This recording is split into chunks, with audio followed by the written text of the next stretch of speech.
A switch is either on or off. On equals 1 and off equals 0. So, that means we find a way to indicate and recognize 1s and 0s, and we're in arm's reach of our computer. Yeah, whether it's the side of a playing card or a flag being held up or down. You could really make a computer by raising a flag? Huh. That's the foundation of computer science. Now let's give it a try, with some addition. But how? We're supposed to add with these? 0 plus 0 equals 0.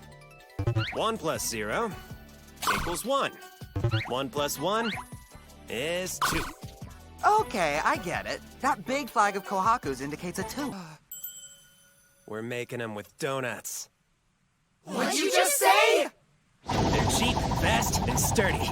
It's an obscure but useful component from Japanese computing history. Some call it the donut computer. The Parametron.